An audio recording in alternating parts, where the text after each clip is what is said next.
Hallelujah. Minsan pa nga po, tayo po'y tumayo. Tayo po'y manalangin. Dakilang Diyos, kami po, Panginoon, ay nagpapasalamat, Panginoon, sa pagkakataon na Ikaw ay aming nasasamba. At alam namin, Panginoon, Ikaw ay aming napapurihan. At nalugod ka sa aming mga papuri, Panginoon, ng aming mga awit, Panginoon, ng pagsamba namin sa iyo, Panginoon. Naging mabangong halimuyak sa iyong harapan, Panginoon, O Diyos. Tanggap mo kami, Panginoon. Salamat po, Panginoon, sa kalayaan na kami nakalalapit sa iyong harapan, Panginoon. Purihin ka. Ngayon, O Diyos, makikinig kami ng aral mo. Dalangin namin ang banal mong Espiritu, siyang patuloy na kumilos, Panginoon. Sa oras na ito, Panginoon, sa buhay, sa puso ng bawat isa sa amin, Panginoon. Sa iyo po ang papuri, sa iyo po ang pasasalamat sa iyo, Panginoon, aming Diyos. Amen. Amen. Palakpakan natin ating Panginoon. Amen. Amen. Purihin po ang Diyos. Napakabuti po ng ating Panginoon. Amen. Amen. Sino po dito yung maaga pa excited na pumunta sa church? Sino yung pinipilit pa? Yung bang pag-araw ng Lunes hanggang Sabado, ang aga-aga niyang nagigising. No? Pero pag-araw ng Linggo ay tinatamad tayo. Meron tayong nervous sabaticus. Alam niyo ba yan? Sakit yung paglinggo. Nervous sabaticus. No? Hey, kung mayroon kayong mga Bible, at ako'y naniniwala, mayroon po kayong mga Bible. Makibukas po kayo sa akin sa Mateo, chapter 5, verse 43 hanggang 47. Ang sabi po dito, narinig na ninyo sinasabi, ibigin mo ang iyong kaibigan at kapuotan mo ang iyong kaaway. Ngunit ito naman ang sabi ko, ibigin mo ang iyong kaaway at idalangin ninyo ang mga umuusig sa inyo upang kayo'y maging tunay na anak ng inyong amang nasa langit. Sapagkat pinasisikat niya ang araw sa masasama at sa mabubuti at pinapapatak niya ang ulan sa mga banal at sa mga makasalanan. Kung ang mga umiibig sa inyo ang siya lamang ninyong iibigin, anong gantimpala pa ang inyong hihintayin? Hindi ba't ginagawa rin ito ng mga publikano? At kung ang binabati lamang ninyo ay ang inyong mga kapatid, ano ang nagagawa ninyong higit kaysa iba? Ginagawa rin yan ng mga hintil. Kaya, dapat kayong maging ganap, gaya ng inyong amang nasa langit. Amen. Palakpakan natin ang pagbasa ng salita ng ating Panginoon. Amen. Alam nyo ba, ito po may pamagat na, napaka-basic po nito kung tutuusin. Basic pero napakahirap gawin. Sabi nga ni CJ, mahirap itong gawin. Pero basic siya. Basic siya. Napaka-basic na itong pamagat na to. Kaaway mo, ibigin mo. Hindi, kaaway mo. Sino may kaaway? Taas ang kamay. Lahat na may kaaway, taas ang kamay. Sabi ko nga, napaka-basic pero napakahirap gawin. Sabi nga ni CJ, mahirap itong gawin. Mahirap gawin ito. Kaaway mo, ibigin mo. Alam nyo ba, isang mabisang sandata ni Satanas sa tao, kahit noon pa, ay bigyan tayo ng galit at ng puot. Yan ay mabisang sandata ni Satanas. Yung lalagyan tayo ng galit sa puso natin at ng puot. Kadalasan yung galit na yan ay bunga rin ng bunga ng ibang tao. Tama? Bunga ng ibang tao. Dito sa ating paksa, alam niyo ba, sinabi ito ng ating Panginoon. Ang sabi, karamihan sa mga Hudyo sa panahong iyon, sa panahon ng Panginoon, ay may dala-dalang galit. Kanino? Laban sa pamahalaan ng Roma. Kasi noong mga panahon na yan, ay nasasakop ng Roma ang Israel. No? Nasasakop ng Roma ang Israel. So galit sila sa mga Romano. Hindi lang dahil sa batas na gumigipit sa kanilang mga karapatan, kundi dahil sa kawalan ng hustisya. Sa kawalan ng hustisya. Alam niyo ba yung pag ikaw ay isang Romano, Roman citizen ka, Hindi ka pwede, kahit makasalanan ka, naagawa ka ng napakalaking krimen, hindi ka pwedeng patawan ng parusang kamatayan sa krus. Pag ikaw ay Roman citizen, nung panahon na yon, tanging mga non-Roman ang pwede lamang ipako. Kaya ang mensahe nitong krus na ito ay kahindik-hindik. No, kahindik-hindik. Kaya noon, ang mga Hudyo ay isang karangalan na sa kanila na sila ay maging Roman citizen. Kasi pag nagkasala sila, hindi sila ipapako dito. Hindi sila ipapako dyan. Bakit nga? Dahil sa batas ng mga Romano. Na ito'y sumisikil. Saan? Sa mga Hudyo. No, sumisikil. Yung kanilang karapatan. Biro ninyo, pagka nagkasala, Romano, hindi pwedeng ipako sa krus.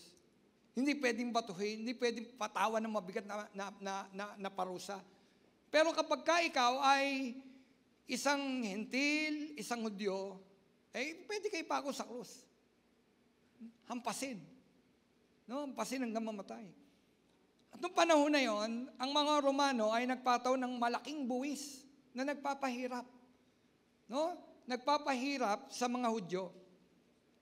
Kaya, noong panahon na yon, mayroon silang angking galit, puot sa kanilang mga puso. Dahil nga sabi ko, sa kawalan ng hustisya sa mga Romano. At dahil dito, lagi silang naghahanap ng mamumuno. Lagi naghahanap ng mamumuno. No, para saan? Sa pakikipaglaban sa mga Romano, gusto nilang mag-aklas. No? Gusto nilang mag-aklas. At ang Panginoong Hesus, dalawang beses ibig nilang iluklok ang Panginoon, no? Ibig iluklok ng mga Hudyo ang ating Panginoon bilang hari. Sa layuning ganon, pangunahan sila sa pag-aaklas. No? Dahil inaalipin sila. Walang hustisya sa mga Romano. Pero ganito, dahil sa pagtanggi ng Panginoon, sa ibig ng tao, unti-unting namuhi sa Kanya ang mga dating mga namamangha sa Kanya. Ano daw? 2 beses siyang ibig iluklok bilang hari. Pero dahil sa pagtanggi ng ating Panginoon, sa ibig mangyari ng tao, yung mga dating umiibig na mamangha sa Kanya, unti-unti itong nagalit sa Kanya. At nadagdagan pa ang pagkagalit ng mga Hudyo at pagkamuhi sa ating Panginoon dahil sa mga aral patungkol sa pag-ibig. Pero nyo, parang ganito, ba't mo kami tinuturuang umibig sa aming mga kaaway? Alam nyo, itong mensaheng ito, patungkol ito sa mga Hudyo ng mga panahon na yon. Sa mga nasisiil, sa mga taong walang hustisya. Tapos sasabihin ng Panginoon, no, nakakita sila ng parang tila liwanag sa Panginoon, eto na magiging hari natin para makalaya tayo sa pagkaalipin ng mga Romano. Tapos sinabi ng Panginoon, ibigin mo ang iyong kaaway. Grabe. Diba? Sino hindi maiinis nun? Sa ating Panginoon. Kaya sabi ko kanina, yung mga dating umahanga sa Panginoon, unti-unti nawala ng paghanga sa Panginoon. Bakit? Dahil nga sa aral ng Panginoon, ibigin mo ang iyong kaaway. Ibigin mo ang iyong kaaway. Panalangin mo pa nga.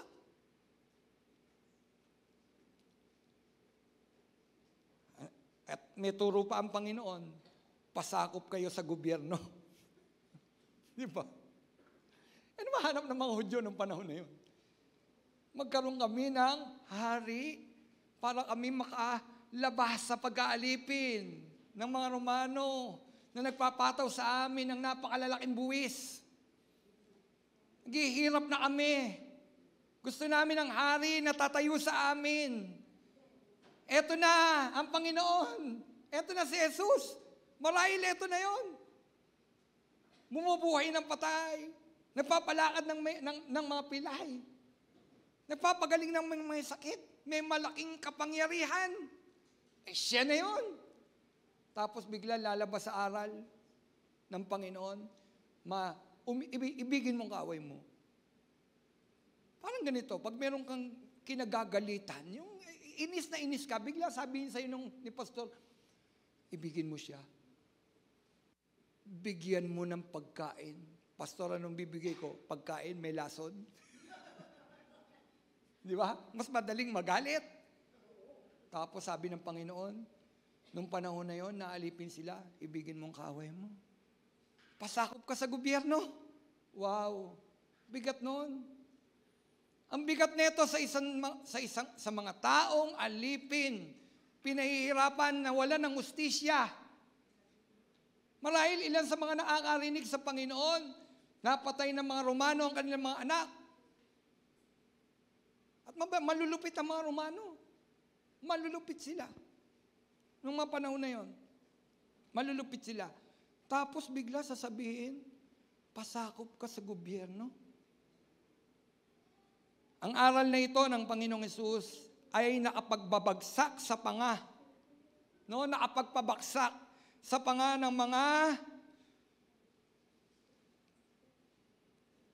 sa mga panga ng mga nakikinig nito. Marahil puno ng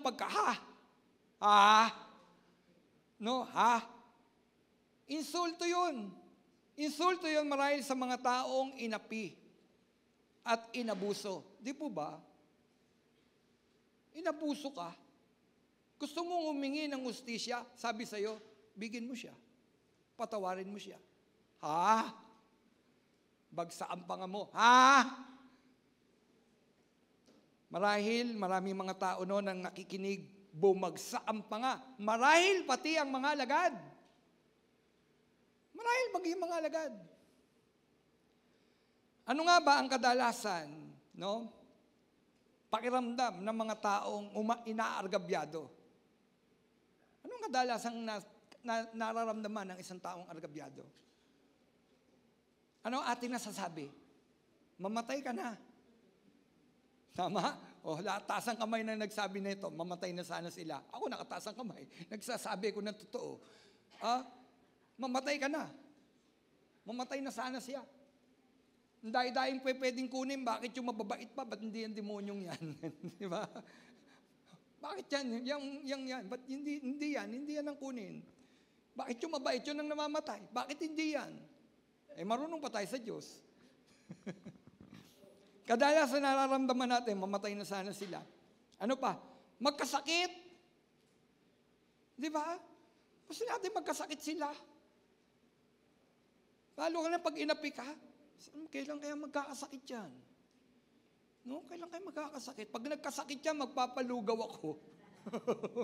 Di ba? Magkasakit sana maluba. Ano pa? Magkaroon sana sila ng malaking problema. Naalos gumapang sila sa lupa. Di ba pag galit tayo sa isang tao, gusto natin yung ikababagsak ng tao? Tama po ba? O realidad ng buhay, real talk tayo. Pag meron tayong kaaway, gusto natin bumagsak yung kanyang kabuhayan. Di po ba? Pag nasunog ang bahay niya, papalakpak ako. Kasi nga galit tayo eh. Di po ba? Yan ang karaniwan nating nararamdaman. Ano pa? Maghiganti. Maghiganti. Tama ba? Sino dito ang nakakaramdam nung pag inapi siya, parang parang siyang si FPJ. Yung mga palabas ni FPJ, isang bala ka na. Maghiganti. Alam mo, nagkaroon ako ng kagalit noon, pinost ko sa Facebook. No? Para hindi halata. Kasi pastor ang nagsasabi. Sabi ko, ganito, FPJ, nilagay ko, FPJ, parang sabi ni FPJ, parang ganito, hindi ka nasisikatan ng araw. Yan ang sinabi ko, hindi ka nasisikatan ng araw. Bakit? Kasi gusto kong maghiganti. Nung oras na yun, ramdam na ramdam ko. At marahil ang mga taong ito na nakikinig sa ating Panginoon, yan ang nararamdaman nila. Isang bala ka lang, wala pang bala noon. Isang sipat ka lang. Isang taga ka lang. Aabangan kita. Papaluin kita sa ulo. Di po ba? Marahil, yan ang nararamdaman ng mga taong nakikinig noon sa ating Panginoon. Bigla-bigla sasabihin ng Panginoon, love your enemy. Love your enemy. Wow! Basic. Basic. Pero, mahirap gawin. Maging sa church, napaka-basic na ito. Minsan hanap tayo ng malalalim na aral, yung basic hindi mo magawa. Kapatid, huwag ka munang umanap ng malalalim na aral kung yung basic hindi mo magawa. Tama? Dadalawa na nga lang kayo sa bahay, kayong mag-asawa. Wala kang anak, tapos nag-aaway pa kayo. Magkahiwalay kayo ng higaan. Basic. Tama? Basic. Iilan na lang tayo, magpapamilya, nag-aaway-aaway pa tayo, wala tayong kibuan. Basic. Di po ba? Daan-daanan. Yan ay natural na damdamin. Ulitin ko, yan ay natural na damdamin ng isang taong naaapi at naaargabyado. Paano man sabihin nyo? Di ba? Uy, si Pastor Romel masyadong... Di, nararamdaman ko yan eh. Ulitin ko, nararamdaman ko yan. Lahat ng sinabi ko na yan, nararamdaman ko yan. At nagawa ko yan. Nagawa ko yan. Kaya lang sabi ko nga, yan ay natural na damdamin ng isang taong inapi at naargabyado. Kaya lang, kaiba ang aral ng Diyos. Kaiba ang aral ng Diyos na si Jesus.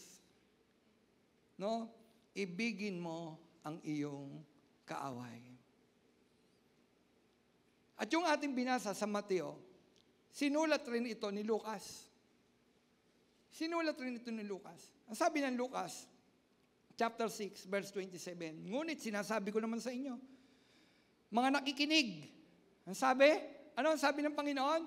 Kasi ang Panginoon nagsasalita dito eh. Sinusulat lang ni Lucas at ni Mateo.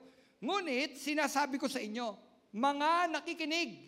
Eh ngayon, sino ba nakikinig? Sino nakikinig ngayon? Kayo, tayo. Eto, sinasabi ng Panginoon sa atin ito ngayon. Ang kinin natin. Ang sabi, ngunit sinasabi ko sa inyo, mga nakikinig, ibigin ninyo ang inyong mga kaaway. Gawin ninyo ang mabuti. Gawan ninyo ng mabuti ang mga napopuot sa inyo. Di ba maraming napopuot sa atin? Sino hindi napopuot sa atin? May mga napopuot sa atin, may mga nagagalit sa atin. Di po ba? Hindi lahat natutuwa sa atin. May nagagalit sa atin. Pero pag nalaman daw natin na napopuot sa atin, ang sabi ng Panginoon, ibigin mo ang napopuot sa iyo. Ang sabi niya, gawan ninyo ng mabuti. Ano sabi? Gawan ng masama? Gawan ng mabuti. Gawan mo ng mabuti. Natandaan ko, pandemic. Pandemic noon. Pandemic sa atin. No? Nagkaroon ng pandemic. Nagkaroon ng bigayan. Pagka born again, huwag niyong bibigyan ng ng stab. Pag born again, huwag niyong bibigyan. Pag born again, huwag niyong bibigyan. So, nagsumbong isa. Pastor, pagka born again daw, walang stab. Okay lang yun. Magkakaroon tayo ng relief. Binigyan tayo ni Lord. Binigyan tayo ni Lord. O, dahil bigayan na. Nagbalot na tayo ng relief. Relief.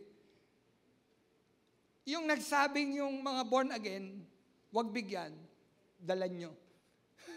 Dalan nyo. Kasi sabi ni Lord gawan ninyo ng mabuti ang mga napopuot sa inyo. Napopuot sa ating mga born again. Gawan mo ng mabuti. Pinadala natin anong pinadala natin noon? Si canned goods. Padala nyo. Diba? Yung mga born again, sabi ko, wag bigyan ng relief. Tapos ako, hindi naman ako born again. Binigyan ako ng mga born again. Wow! Yan ay ekspresyon ng love. At pagpapakita na sinusunod natin ang aral ng Diyos. Hindi yan pakitang tao. Pagsunod. Di ba pwede? Sige, bigyan lahat ng born again doon. Bumili tayo ng magaganda, mas maganda sa pinamigay nila, inggitin natin sila. Di ba? Pwede? Hindi. Bigyan. Bigyan. Gawan ninyo ng mabuti ang mga napopot sa inyo. Mga kapatid, pag may napopot sa inyo, bigyan nyo ng ulam. Kaya nyo yun?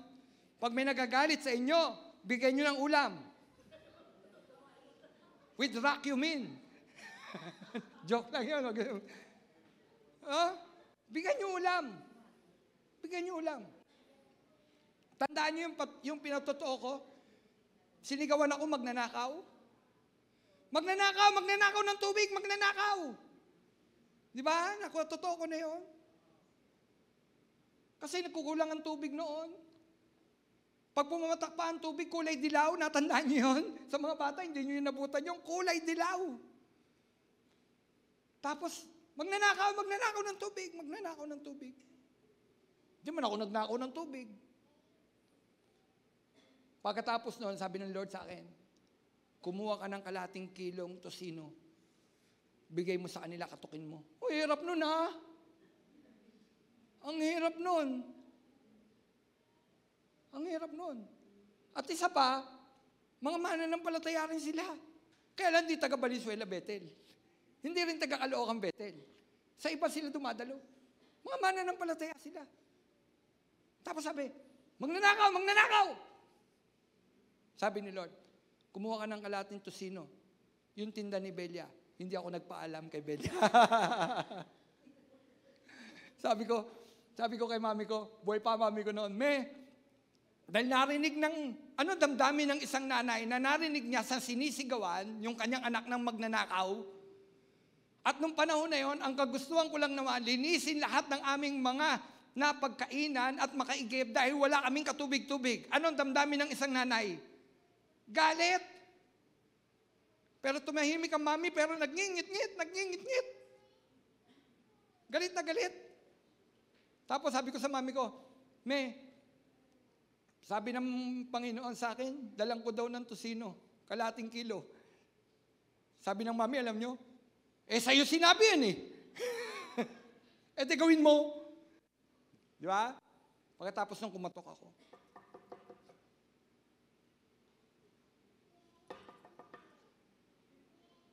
Magandang umaga. Pwede po ba ako yung makausap? Tapos tumulo na agad yung luha. Pasensya na po kayo ha.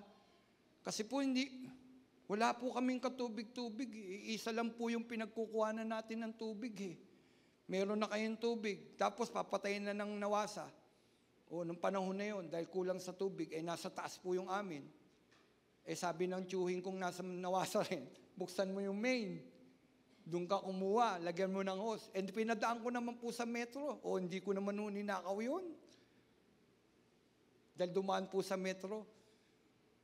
Tapos, sabi ko po, pasensya na po kayo kung naabala ko po kayo na walang kayo ng tubig. Kami po 1 linggo nang walang tubig. Ito po, tosino. Ayaw niyang kunin, nahihiya siya. Hindi po, bigay ni Lord yan. Sinabi po sa akin. Sabi sa akin, Romel, tumuloy ka. Tumuloy ka. Tapos sabi niya, alam mo, kanina pa nga ako inuutusan ng Panginoon, humingi ako ng tawad sa iyo ba't di ka sumunod? Kung ayaw mo sumunod, si Romel ang utusan ko. Romel, hindi ko tinataas sarili ko. Ano yun? Isang napakahirap gawin sa damdamin ng isang sinigawan ng magnanakaw. Una, hindi ako mukhang magnanakaw. Hello? Di mo ba? Sabi nga ni Ate Remy, kahit tumanda na si Pastor, hindi ako binobola ni Ate Remy. Mukha pa rin niya, magandang lalaki pa rin yan. Magaganda ang mga anak ng Diyos, lalo na mga taga Valenzuela. Magaganda tayo. Tama, magaganda po ba tayo? Mababait po ba mga taga Valenzuela? Umiibig ba kayo sa inyong mga kaaway? Amen. Ang sabi ng Panginoon, no? Gawan ninyo ng mabuti ang mga napopuot sa inyo. Verse 28. Pagpalain nyo sila. Pagpalain nyo mga sumusumpa sa inyo. Kasi may mga sumusumpa sa atin. Di ba? Tapos sasabihin ng Panginoon, i-bless mo sila. I-bless mo sila. Kapag sinampal ka sa isang pisngi, harap mo pa ang kabila. Ang hirap naman yan. Sinampilong ka na, ito pa isa, oh. Pa isa. Kapag inagaw ang iyong balabal, ibigay mo pa pati ang baro mo. Kasi noong mga panahon na yon, ang mga Hudyo, lagi sila may balabal. Napakalaga sa kanila noon. Anong sabi? Pag kinuha nila ang balabal mo, pati baro mo, bigay mo. Yan ay turo ng Panginoon ng pagpapaubaya. Extend mo pa. Yung pagpapatawad, yung love. Kung andito lang yung love mo, ito lang ang kaya mo mahalin, ganun mo pa, idugtong, lakihan mo pa. Pagtuturo sa atin ng ating Panginoon. Mahirap. Mahirap gawin. Unawain mo pa rin. Intindihin mo pa rin. Mahirap. Kaya lang sabi ng Panginoon, utos niya ng Panginoon, ito ay turo ng pagpapaubaya at paggawa mo lang, magagawa mo lang yan kung ikaw ay na kay Kristo. Hindi mo yan magagawa kung wala ka kay Kristo. Kasi ang mga wala kay Kristo, ang kaya lang nilang ibigin, yung umiibig sa kanila. Ang kaya lang nilang patawarin yung mga nagpapatawad sa kanila. Pero ang mga na kay Kristo, yung mga hindi umiibig sa kanila, kayang ibigin ng mga na kay Kristo. Alam niyo kung bakit? Kasi ang mga nananahan sa mga na kay Kristo, mismong si Kristo. Amen? Pinananahanan na tayo ni Kristo. At ang nasa ating puso ay ang Diyos ng pag-ibig. Kaya magagawa lang natin ang bagay na ito kapag ikaw ay na kay Kristo. Hallelujah! Tama? Hallelujah!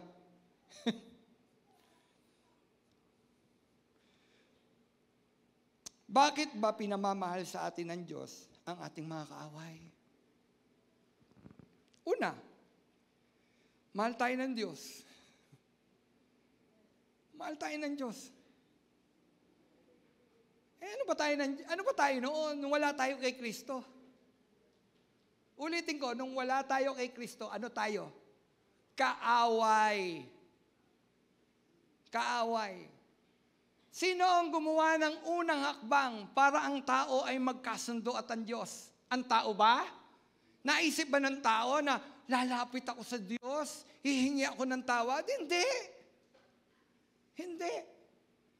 Ang Diyos ang unang gumawa ng daan para ang taong nalayo sa Panginoon, ang taong naging kaaway ng Diyos ay maging kaibigan ng Diyos. Hallelujah! Diba? Ang bait-bait niya. Kaya tinuturuan rin tayo ng Panginoon. Tinuturuan tayo. Nasabi ko nga, hindi yan magagawa ng mga wala kay Kristo. Lahat ba tayo wala kay Kristo? O kung lahat tayo na kay Kristo, tinuturo ito ng Panginoon. Dati kang kaaway. Hindi mo ako inaalala. Wala kang panahon sa akin. Pero ako ang unang gumawa ng daan para magkasundo tayo. No? Ang sabi ng unang chapter 4, verse 10. Ito ang pag-ibig. Sabi naman yun, no? Sabi ni Juan. Ito ang pag-ibig. Hindi sa inibig natin ng Diyos. Diba? Hindi natin inibig ang Diyos. Hindi tayo unang umibig sa Diyos. Ang laman ng puso ng tao ay pagsuway. Pagsuway. Pero sabi, ito ang pag-ibig. Pinakikita ni Juan, kung ano yung pag-ibig. Hindi sa inibig natin ng Diyos, kundi tayo ang inibig niya. At isinugo niya ang kanyang anak upang maging handog sa ikapagpapatawad ng ating mga kasalanan. Hallelujah! Praise the Lord! Ang buti-buti ng Panginoon. Damayin mo ngayon, kapatid, yung kabaitan ng Diyos sa atin. Kaaway ka? Dati tayong kaaway? Ano ang nararapat sa isang kaaway? Ayon sa batas noon, mata sa mata, ngipin sa ngipin. Batas yan ng mga Hudyo. Kung anong ginawa mo sa kapwa mo, gagawin rin sa iyo. Mata sa mata, ngipin sa ngipin. Pero sabi ng Panginoon, siya ang unang umibig. Siya ang unang umibig sa atin. Ang sabi, hindi sa inibig natin ng Diyos, kundi tayo ang inibig niya. At sinugo niya ang kanyang anak upang maging handog sa ikapagpapatawad ng ating mga kasalanan. Isipin mo yung kapatid. Damayin mo yung yung pag-ibig ng Diyos. Pero hindi nyo, sino tayo? Painggan nyo to ha. Sino ka, sino ako, upang makatanggap ng pag-ibig ng Diyos, ng kabutihan ng Diyos. Wala naman tayong ginawa kundi sumuway sa Panginoon. Hindi sundin ang kanyang kalooban. Saktan siya. Wala nga tayong panahon sa kanya eh. Wala tayong panahon sa kanya. Lunes hanggang Sabado sa ating lahat. Pag araw ng linggo, binukuha pa natin para sa Diyos. Wala tayong panahon. Sabi nga ng isang pastor sa akin, sabi sa kanya, yan sinasabi mo na yan, hindi ko yan masasang-ayunan, iinom na lang ako sa bahay. Iinom na lang ako. Dumaing yung isang pastor sa akin. Sinasabi mo patungkol sa Diyos, di ko kayang tanggapin yan, iinom na lang ako sa bahay. Walang panahon. Alam niyo kung sino yung nagsasalita, dumadalo sa kanya. Dumadalo sa church, iinom na lang ako sa bahay. Walang panahon ng tao sa Diyos. Nililimot ng tao ang Diyos. Nung panahon ng pandemic, ang lagi nasa bibig natin, Diyos ko po, Diyos ko po. Diyos ko po, Diyos ko po, sumasabog ang bulkan. Diyos ko po, lumilindol, Diyos ko po. Diyos ko po, pagalingin niyo lang ako, magkakaroon na ako ng panahon sa iyo. Diyos ko po, Diyos ko po. Tapos kapag wala na. Kita nyo, wala tayong panahon sa Diyos, wala tayong pag-ibig sa Diyos. Pag umaga, ano inuuna natin? Scroll, devotion. Di ba, ting umaga at bago simula, scroll, devotion. Ano inuuna natin? Scroll. Alam nyo, pag nag-scroll tayo ng Facebook natin, pag-gising pa lang natin sa umaga, nagpapakita yan, na nagre-representa yan, kung ano ang mahalaga sa iyo. Kung ano mahalaga sa iyo, devotion, kausapin ng Panginoon, mahal mo ba ang Panginoon? Pag mahal mo ang Panginoon, devotion. Pray, kausapin siya. Kaya lang mas interesado tayo saan? Sa ano ba ang latest? Di ba? Scroll. Kita nyo? Pero sa kabila na yan, sa kabila ng lahat ng yan, kapatid, inibig tayong lubos ng Panginoon. Amen? Ano ang damdamin ng Panginoon sa akin nung panahon na yon na ako'y isa ng mananampalataya? Pakinggan niyo po damayin niyo ang mensahe ng Panginoon. Anong mensahe, anong pakiramdam ng Diyos nung panahon na ako'y isang mananampalataya pero pinasisinungalingan ng buhay ko yung aral ni Kristo? Anong damdamin ng Panginoon? Di ba masakit? Pero inunawa pa rin ako ng Panginoon. Inunawa ka pa rin ng Panginoon, kapatid. Amen. Kahit nagkukulang tayo sa Kanya, ang tao ngayon at tao noon parehas lang. Iisa lang. Ang kasalanan noon at kasalanan ngayon, iisa lang. Pero yung pag-ibig din ng Diyos noon at ngayon, ganun pa din. Ang pag-ibig ng Diyos ay laging ay laging sariwa. Pag-ibig mo ay hindi nagmamaliw. Ang awa mo ay walang hangganan. Ito'y laging sariwa, bawat umaga. Katapatan mo'y dakila, tapat ka't dakila. Sino yun? Si Jesus. Pag-ibig niya ay hindi nagmamaliw. Kapatid, ang pag-ibig mo sa Diyos, lagi bang sariwa? O ang Diyos ang may pag-ibig na laging sariwa? Imaginin mo, kapatid. Imaginin mo. Ano ang damdamin ng isang ama na hindi naman niya kasalanan ng kanyang anak? Kapatid, imagine ninyo, ang damdamin ng ama na hindi naman kasalanan ng kanyang anak, ibibigay niya yung kanyang anak para yun ang mag-suffer sa kasalanan ng iba. Tapos ang tao hindi pinahalagahan ang pag-ibig ng Diyos. Daan-daanan natin ng Diyos. Imaginin mo, kapatid. Di po ba?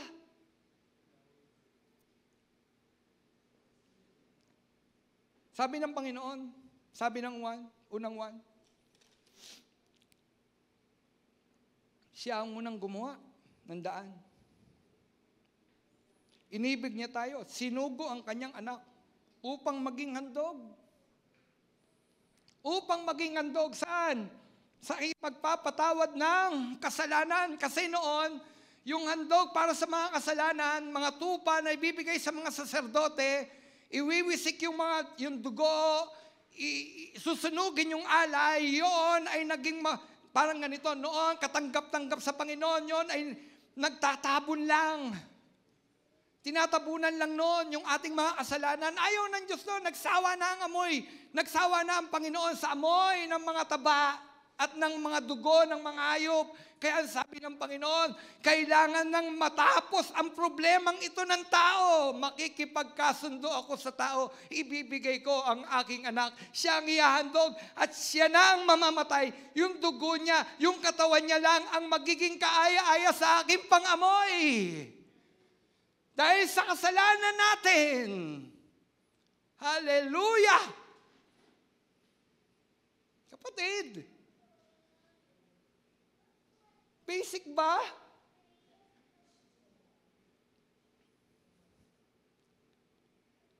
Sabi, ang Diyos ang umibig sa atin. Una, ang Diyos ang unang gumawa ng daan sa pagkakasundo ng tao sa pamamagitan ng kamatayan ng anak niya si Jesus. Tapos hindi natin maibig yung ating mga kaaway.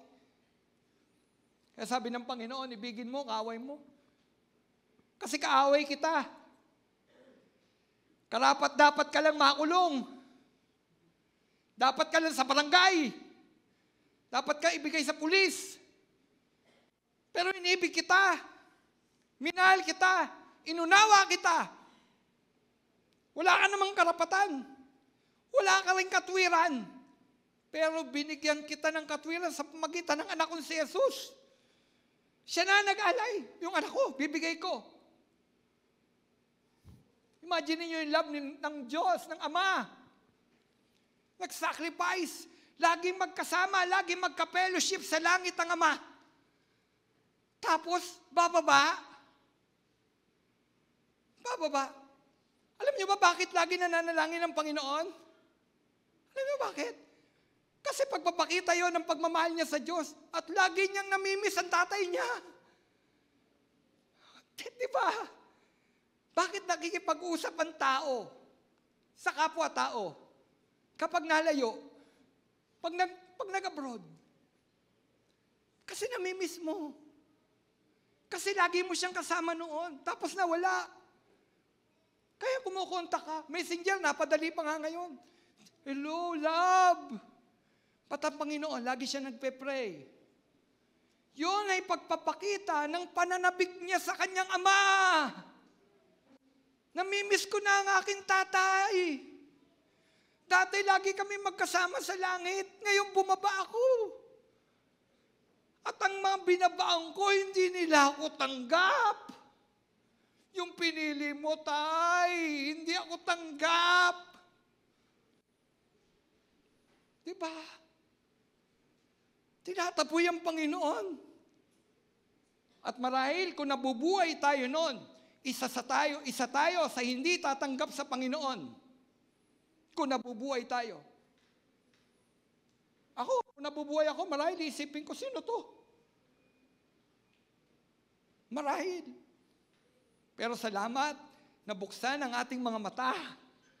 Nabuksan ang ating mga puso dahil sa pag-ibig ng Diyos sa bawat isa sa atin. Hallelujah! Praise the Lord! Kapatid, bigyan mo naman siya ng panahon.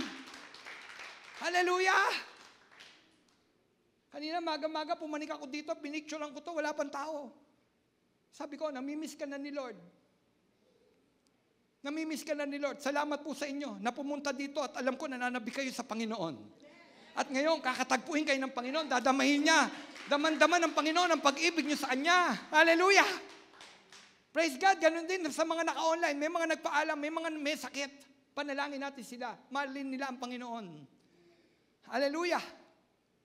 Kapatid, unang minahal tayo ng Panginoon. Kaya sabi niya, mahalin mo rin ang iyong kaaway. Dati kitang kaaway. Pangalawa, bakit pinamamahal ng Diyos sa atin ang ating mga kaaway? Makikita sa atin ang liwanag ni Kristo. Hallelujah! Di ba? Makikita sa atin ang liwanag ni Kristo. Matthew 7, verse 16a. Makikilala nila. Makilala ninyo sila sa kanilang mga gawa. Ano sabi? Makikilala ninyo sila sa kanilang mga gawa. Ang tanda na tayo ay mga tunay na anak ng Diyos ay ang ating mga gawa. Ang mga gawa na bunga ng pagkilala natin kay Kristo. So sabi ng makikilala daw ang isang Kristiyano, isang mananampalataya ni Kristo sa pamamagitan ng gawa. At ang isa sa pinagagawa ng ating Panginoon, love your enemy. Love your enemy. Kasi napakahirap gawin nun. Tama po? Di ba? Ang hirap-hirap gawin nun. Love your enemy. Hirap gawin nun. Patawarin mo. Hirap gawin nun. Pero sabi niya, makikilala nila kayo sa pamamagitan ng mga gawa. Kaiba? Alam niyo mga tunay na Kristiyano nagniningning? Kasi nakikita hindi ikaw. Kasi wala tayong tunay na ilaw. Wala tayong ikaniningning. Ulitin ko, wala kang ikaniningning. Bakit? Hindi naman tayo nagliliwanag talaga eh. Kaya ka lang nagniningning dahil si Kristo nasa puso mo. At yun si Kristo na yun ang nagniningning sa iyo. Yun, nagmamanifest sa buhay natin, si Kristo. Pero kung tayo, hindi tayo magniningning. Nagdidilim tayo. Pero salamat na lang, merong Kristo. Mayroong Kristo, kapatid, na bumago ng buhay natin. At yung buhay na yon, dun makikilala kung sino ka, kung ano ka. Alam nyo ba, may mga naliligtas sa pamamagitan ng inyong mga gawa? May naliligtas dahil sa inyong mabuting gawa. Oh, talaga? Oo. Tingnan nyo ha. Ito patotoo ng isang pastora. Pastor na siya. Pastora siya. Babae. May asawa siya. Yung asawa niya, number 1 niyang, nagpe-persecute sa kanya. Oh! Born again. Number 1, nagpe-persecute yung asawa. Patotoo ni pastora. Born again. Dahil nakikipagbuno siya. Pinaalala ng Panginoon sa kanya. Itong asawa niya, deboto. Deboto. Sa Quiapo. Debote.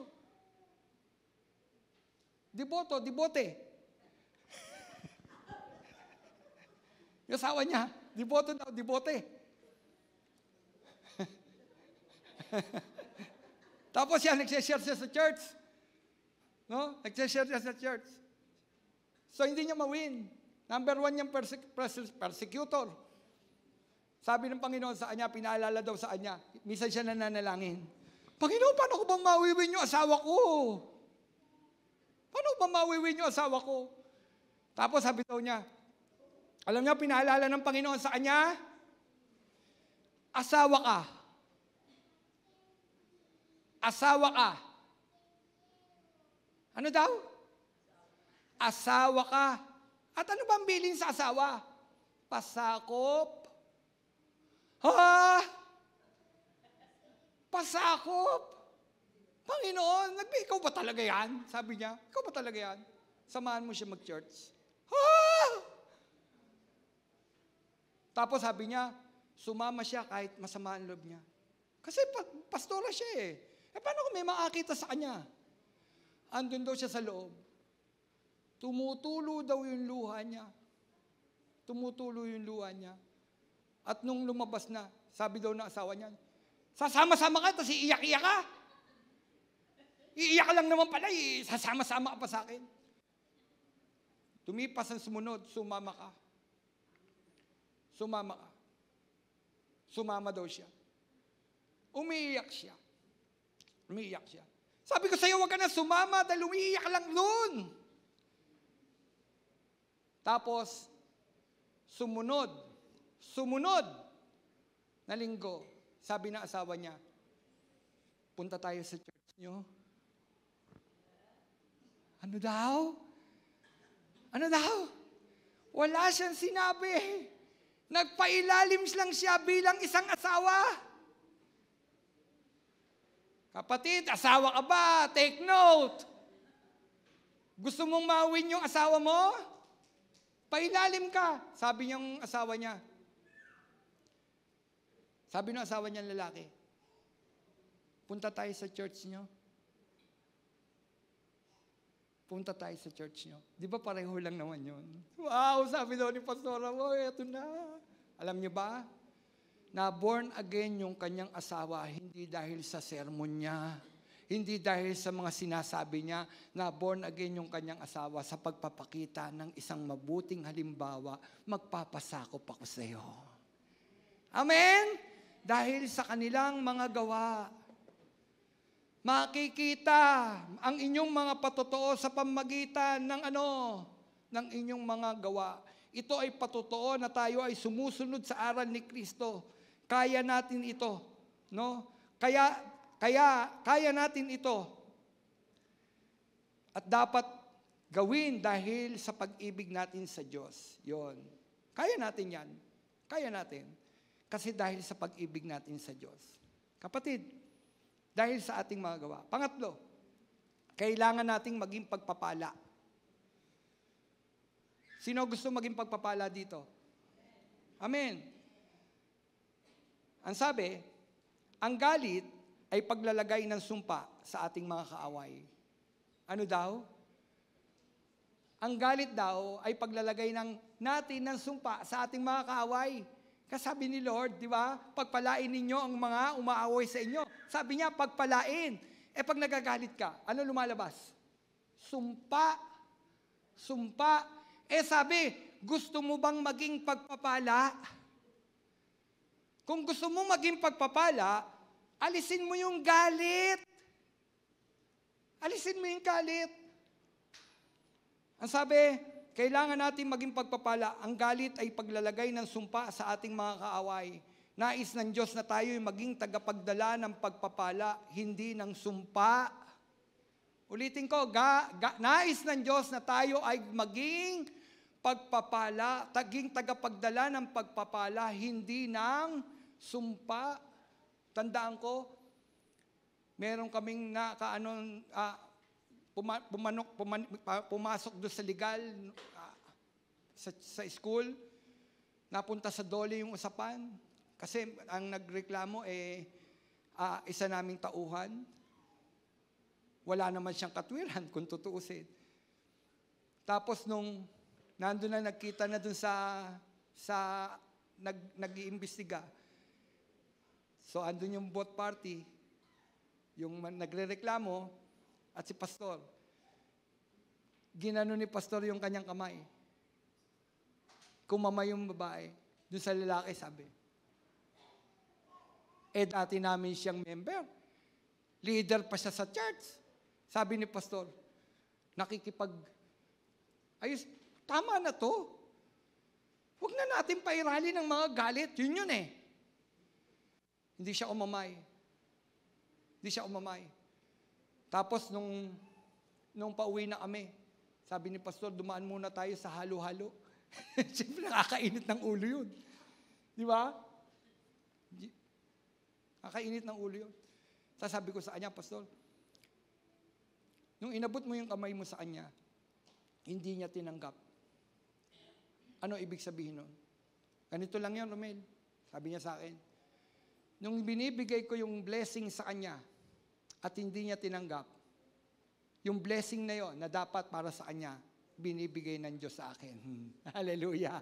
Gusto ng Diyos, maging tagapagdala tayo ng pagpapala, hindi ng sumpa. Ngayon, kung ayaw nilang tanggapin, yung pagpapala na dala-dala mo, dahil nakikipag-ayos ka, kanino babalik? Sa iyo.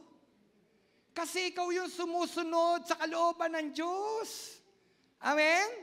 Ulitin ko. Gusto ng Diyos, magindaan tayo ng pagpapaala, hindi ng puot at galit at ng sumpa. Ano pa? Paraan ito para yon. Mali ako ng sulat. Yon. Paraan ito upang makapag-akay tayo kay Kristo. Yung pagmamahal natin sa ating mga yung mga kaaway, paraan ito para makapagdala tayo kay Kristo. Naniniwala kayo doon? Na madadala sila. Di ba yung si pastora? Sabi, pag minahal natin ang ating mga kaaway, nagpapakita ito ng kaibahan natin sa kanila, sa ating mga kaaway. Magkaiba tayo. Parang ganon. Parang ganito. Kung hindi mo ako kayang maunawaan, inuunawa kita. Kaya kitang unawain. Kung hindi mo ako kayang mahalin, kaya kitang mahalin. Hindi dahil sa pag-ibig ko, kundi dahil sa pag-ibig ng Diyos. Amen? Totoo, kaya lang naman tayo makapagmamahal dahil sa pagmamahal ng Diyos eh. Sabi ko nga, kung wala ang Diyos sa atin, hindi natin kayang igawad yun. Di ba? Pero paraan daw ito ng ating Panginoon para yung mga kaaway natin ay maakay natin kay Kristo. No? Pwede itong magamit upang ang ating mga kaaway ay kumilala din kay Kristo. Kapatid, ang kaligtasan ay hindi lamang para sa ating mga pamilya. Ano daw? Ang kaligtasan ay hindi lamang sa ating mga pamilya kasi concern tayo sa mga pamilya lang natin, sa mga kaibigan. No, pero hindi tayo concern sa ating mga kaaway. Pero sabi nga ang pag-ibig hindi lamang para sa mga kaibigan. Ang pag-ibig ng Diyos ay para sa mga makasalanan. Sabi ni Lord, ibigin mo ang iyong kaaway sapagkat pinasisikat ko ang araw sa mga masasama at sa mabubuti. Pinauulang ko dahil sa masasama at para rin sa mga mabubuti. Ibig sabihin nun, yung blessing na yon para sa lahat. So yung kaaway mo, ibigin mo. Kasi ako nga, kahit masama sila, kahit hindi wala silang panahon sa akin, kahit hindi nila ako kinikilala, kahit hindi nila ako sinasamba, pinauulang ko. Umaaraw sa kanila. Kapatid, sa atin lang ba umaaraw? Pag alas 7 ng umaga, sa atin lang ba may araw? Sa mabubuti lang ba may araw? Di ba sa lahat mayroon? Yung pinakikita ng Panginoon. Sa ngayon tingin ko pantay yan. Ang pagmamahal ko, hindi lamang para sa mga tumanggap sa akin, ang pagmamahal ko para sa kanila, para sa inyong lahat. Mangging hindi nyo ako tanggapin, mahal ko kayo. Amen? Kasabi ni Lord, ganito, kung ano ko anak, dapat ganun ka din. Kung ano ko anak, dapat ganun ka din. Di ba namamana?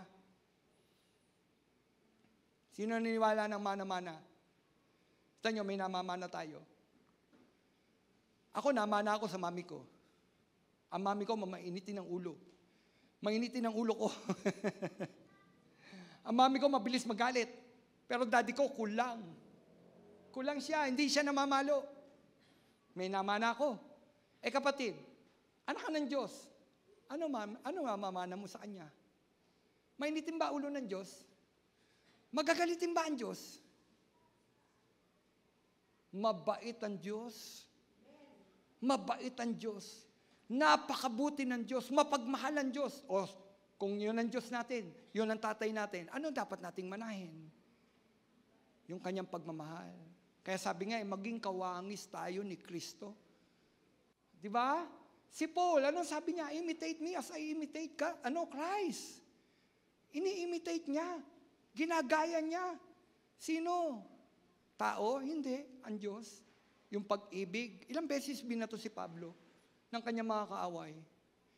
Ilang beses binugbog si Pablo? Si Pablo, super. Grabe si Pablo. Grabe si Pablo. Ilang beses siyang pinagtangkaan patayin. Pero hindi siya gumaganti. Di ba? Pinakulong. Hindi siya nagmaganti. Ganyan si Pablo. Kasi nga, yung pag-ibig na yon na nasa puso niya, hindi siya yun.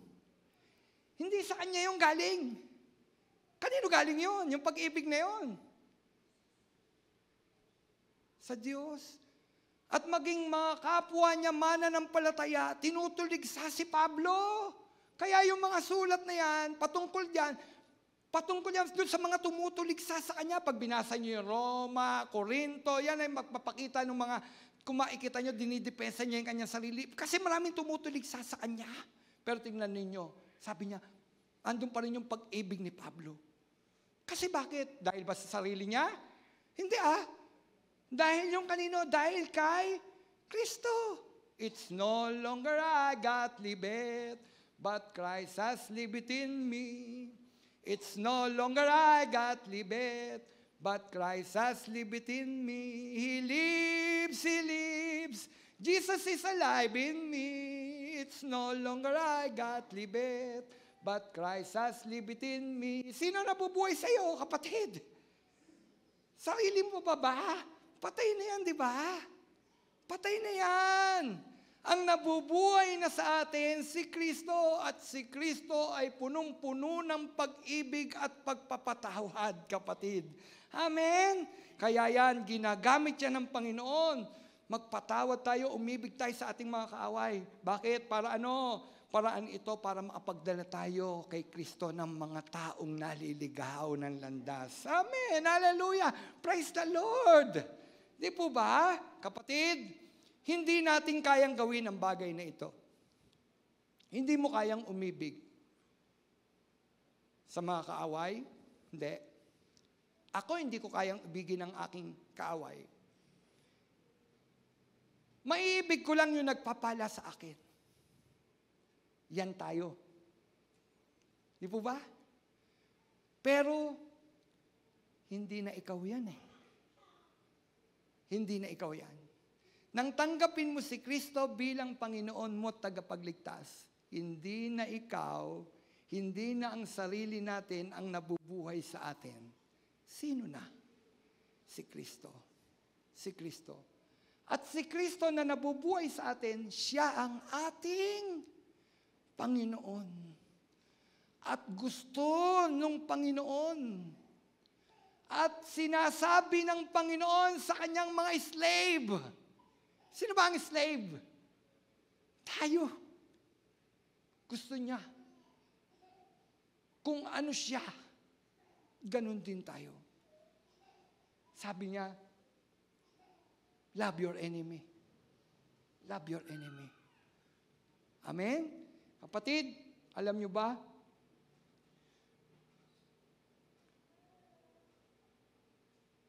May pagpapala pag minahal natin ang ating mga kaaway.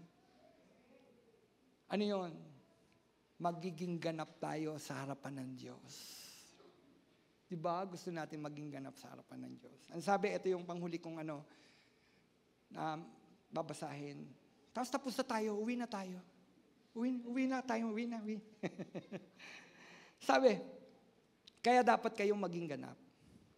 Gaya ng inyong amang nasa langit. Kapag minahal natin ang ating mga kaaway, magiging ganap tayo tulad ng ating amang nasa langit. Praise God, hallelujah. Sino gustong maging ganap tulad ng ama sa langit? Oh, love your enemy. Enemy niyo ba ako?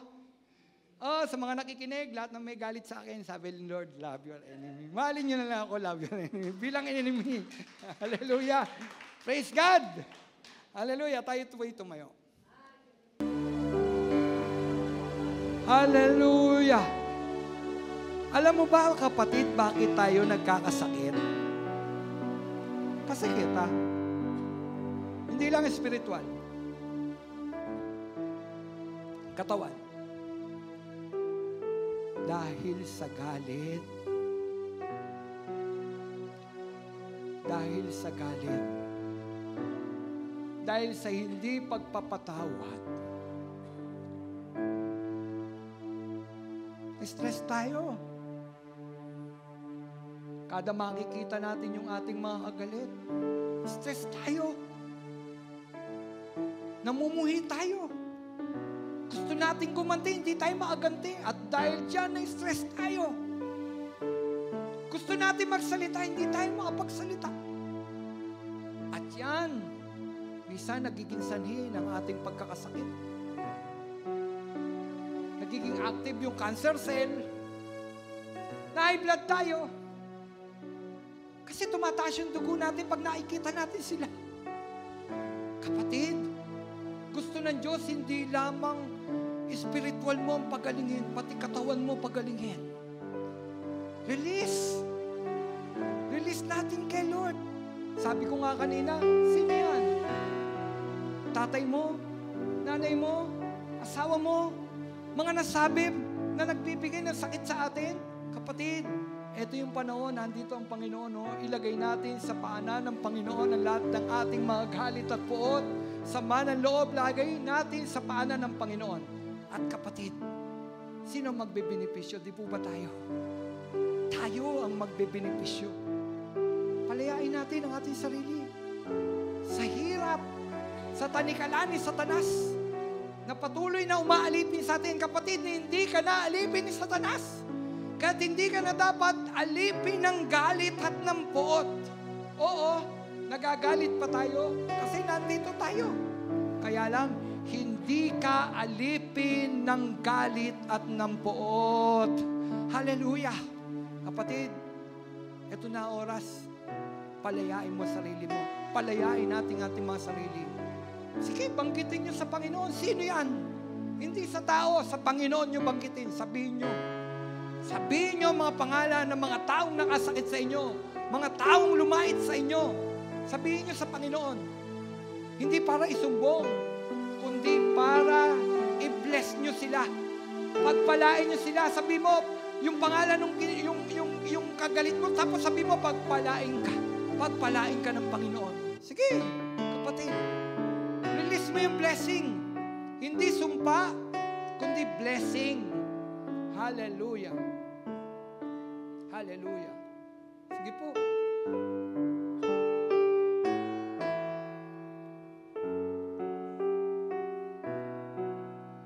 Thank you, Jesus. Panginoon, di na kami alipin ng galit at ng puot. Panginoon, meron sa amin, Panginoon, o Diyos, na nagbabanggit sa iyo ng mga pangalan na nakapagbigay ng sama ng loob sa kanila sa oras na ito. Panginoon, pagpalain mo sila. Iparamdaman mo, Panginoon, yung kagaangan, Panginoon, ng pagpapatawad, Panginoon, ng pag-ibig, Panginoon, sa kaaway, Panginoon. Padama mo yung benepisyo, Panginoon. Ngayon, malaya na kami makakatulog ng masarap, Panginoon. Walang iniisip, malaya. Malayang malaya, Panginoon. Malaya, malayang malaya. Salamat po, Panginoon. Thank you, Jesus. Thank you, Jesus. Thank you, Jesus. Hallelujah. Hallelujah. Lord, lahat po ng mga pinalaya mo, Panginoon, sa oras na ito, sisigaw ng mga papuri at ng pagsamba sa iyo, Panginoon. Salamat po, Panginoon. Salamat sa iyong papuri, sa iyong pagsamba sa pangalan ni Jesus. Amen.